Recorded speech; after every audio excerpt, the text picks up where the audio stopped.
TransByDef, this is Christine, and I am your Sunday host. The topic this week is a year in review. What have we done this year? The overarching theme in my life, my personal life, is the big event, I guess, is my divorce. And that's going to take me well into next year before it's resolved. It started out with a very nice amicable separation, agreement for shared custody. We needed to go through a bankruptcy first. The bankruptcy's still pending. We still haven't got all the paperwork together that we need to do. And then within a month of that separation, the understanding that we had fell apart. And my spouse sought full custody in court. I didn't go along with full custody. We ended up settling with a joint parenting agreement that had shared custody. But then we had some fighting, not fighting after the joint parenting agreement, but some disagreement on how it should work, on how things should work in general. Which kind of boiled over into some problems that the kid's lawyer didn't like. The kid's guardian ad litem didn't like. Now she's recommended custody goes to me. I never asked for full custody. I've always gone back to that original agreement that we had at the time that we separated and said we should have joint custody. We should share the kids evenly. And we should go from there. I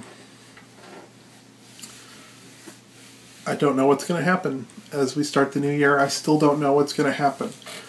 But what I do know, what I've learned about throughout this, there was a point in time at the beginning where I was very depressed. I was very hurt. And it wasn't just the divorce timing. It was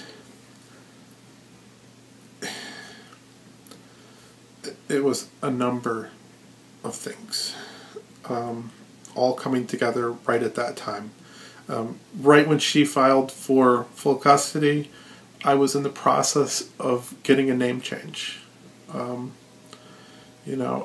started my name change before that, and then all of a sudden she files, and like within a week after she files, I'm looking for a name change. Because that was part of our separation. Hey, wait to file until after I get my name changed. She didn't. So there was just so much going on. I got depressed. I had a day where I was suicidal for a point in time. I mean, I was beside myself with grief. I was hurt by my father. I was wailing, just begging God to help me because it was just too much and I couldn't handle it all.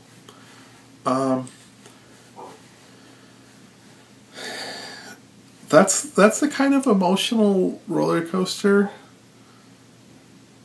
I mean, the year, it's been so much up and so much down and so much back up again and so much back down. As of right now, I can't go visit my girlfriend, which, by the way, is one of those amazing ups that happened in the year, and it's still going. I found somebody else, which I never thought would happen, in a zillion years at the time that I separated, because I don't think I'm terribly attractive. I don't think there's anything special about me. I'm big and tall and not a very feminine woman, and but lo and behold, I fell in love, and she loves me back. But I can't go visit her. She's a state away, and my spouse has thrown a fit about me going to see her with the kids. We've dated for months, and yet I can't go see her, even though I'm going to be in the state within an hour and a half of her or so. I can't. So emotional roller coaster, but then there's that amazing, life goes on and it gets better. And I feel better than I did before. Because it's so much more authentic for me. Most people don't understand that. How can I be more authentic? How can I be telling the truth when I'm obviously living a lie? Some people think that way. But to me, it's the first time I've been fully truthful with the world. And it's such a relief. Even when I get surd, or even when, somebody gives me a nasty look, or I get a nasty comment from somebody, or I hear a nasty comment through somebody else that tells me somebody is saying something behind my back, which happened this last week. Who cares? I'm finally me, and that's amazing. I've been learning this year to give myself permission to be me, to do the things that will make me happy. One of those things, I gave myself permission to get my ears pierced. How simple is that? But I couldn't do it. I wanted to get my ears pierced since I was a teen. Maybe before. But certainly since I was a teen, I remember wanting to get my ears pierced, but I couldn't, because that's what stoners did or losers did, and I couldn't be that. And it was so judgmental of me. I was a very judgmental person before, and now I think I'm much more open-minded. I think I'm much more caring, much more loving towards others. And that's the amazing thing about my transition, is it's really opened me up to people that are in need, and opened my heart for compassion. What else? I started out the new year not really giving myself, I was living full-time, but I didn't really have permission to be a girl. To wear feminine clothes, so something like this with the rose on it. I couldn't make myself do that. I felt weird about it, and I had to give myself permission. It's kind of like the earrings. I had to give myself permission. And so that's the thing I've been learning this year, is how to give myself permission to be happy, to do the things, to pick out the clothes that I want to wear, to do more feminine hobbies. Like I started beading this year, which is really great. I've made necklaces and bracelets and earrings, and I like them.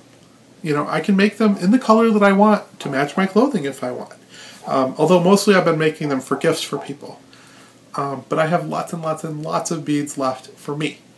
I have a lot of gifts that I still need to send to people. I'm really bad about using the post office, so if you've been promised a gift, as some of my viewers have, my viewers that are also personal friends, they will come in time. But maybe not before I go and take my trip to Michigan to visit my family. Planning on leaving either Christmas Day or the day after. Anyway, that's my year. It's been up, it's been down, it's been amazing. The one thing I really need to tell everybody, pretty much every time I do a video, I think I say something like this: don't give up. Don't get down on yourself. Don't hate yourself. Just be yourself. It will get better. I know this sounds like it gets better video. It does. It really does. Given time, proper planning, preparation, and authenticity.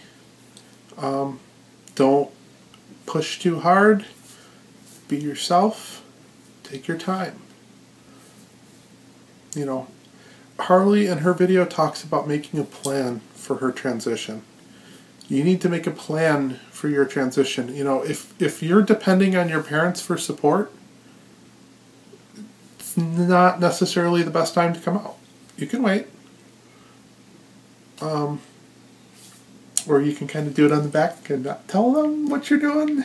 You know, come to terms with who you are. Accept yourself. Love yourself. Make a plan. Then follow through. Anyway, have a great week. I'm not going to follow this with pictures. Not this week. But I will next time. And I'll probably have a ton of pictures. Because I think it's been a couple weeks now since I've done it. So, have a great week. And I will talk to you. I might not be around next week. Might be the week after. Because I'm coming back from Michigan and it's going to be a hurried time. So if I don't, I'll see you next year. And if I do, I'll see you next week. Bye.